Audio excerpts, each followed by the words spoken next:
विक्रम और बेताल कहानी 21 शेर बनाने का अपराध किसने किया? कुसुमपुर नगर में एक राजा राज्य करता था।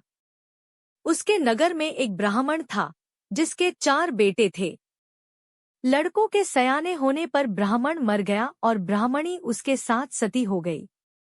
उनके रिश्तेदारों ने उनका धन छीन लिया। वे चारों भाई नाना के यहाँ चले गए, लेकिन कुछ दिन बाद वहां भी उनके साथ बुरा व्यवहार होने लगा। तब सबने मिलकर सोचा कि कोई विद्या सीखनी चाहिए। यह सोच करके चारों 4 दिशाओं में चल दिए। कुछ समय बाद वे विद्या सीख कर मिले।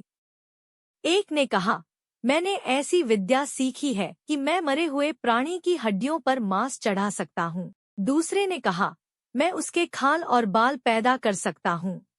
तीसरे ने कहा, मैं उसके सारे अंग बना सकता हूँ।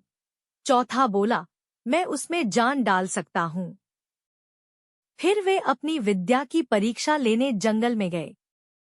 वहां उन्हें एक मरे शेर की हड्डियां मिली। उन्होंने उसे बिना पहचाने ही उठा लिया।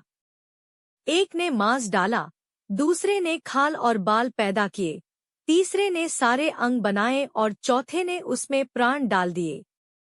शेर जीवित हो उठा और सबको खा गया। यह कथा सुनाकर बेताल बोला, हे राजा, बताओ कि उन चारों में शेर बनाने का अपराध किसने किया? राजा ने कहा, जिसने प्राण डाले उसने, क्योंकि बाकी 3 को यह पता ही नहीं था कि वे शेर बना रहे हैं, इसलिए उनका कोई दोष नहीं है।